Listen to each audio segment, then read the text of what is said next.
देश की सबसे बड़ी अदालत ने देश के पूर्व प्रधानमंत्री राजीव गांधी की हत्या के दोषी 7 लोगों को रिहा करने के तमिलनाडु सरकार के फैसले पर रोक लगा दी है। सुप्रीम कोर्ट का ये आदेश कांग्रेस के लिए राहत देने वाला है, क्योंकि केंद्र सरकार ने तमिलनाडु की जयललिता सरकार के फैसले को सुप्रीम कोर्ट में चुनौती दी थी।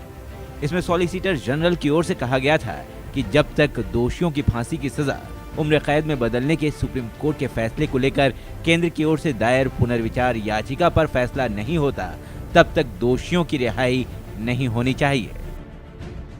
The dispute between the central government and the state government is with regard to who is empowered to release these persons after commutation to life. According to the central government, the various laws under which they were convicted are central laws, and therefore only central government can convict. All are in the Vellore jail, Vellore Central Jail.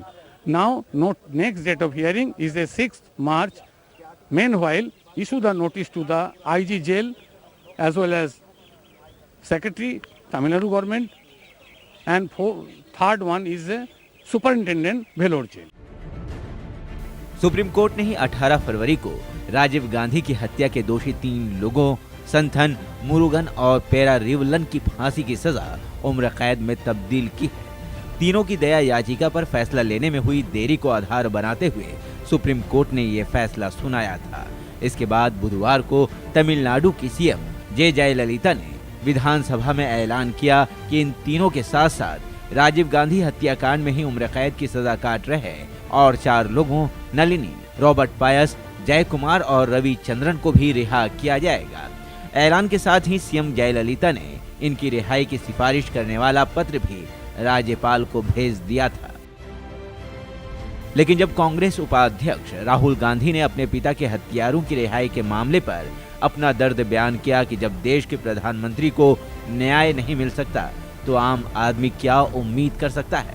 किसी journalist ने मुझे पूछा अभी कि भैया ये जो निर्णय लिया गया है राजीव गांधी जी के हत्यारों के बारे में, इसके बारे में आपको क्या लगता है? मुझे लगा कि अगर इस देश में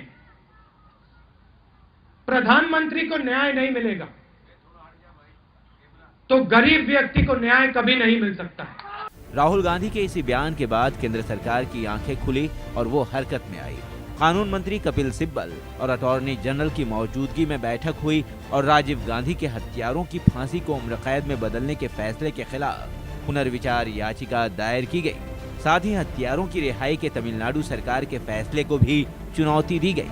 फिलहाल राजीव हत्याकांड के दोषियों की रिहाई पर रोक से कांग्रेस को जरूर राहत मिली है। अब उसकी पुनर्विचार याचिका पर आने वाले फैसले पर सबकी निगाहें टिकी हैं। ब्यूरो रिपोर्ट, जानो दुनिया।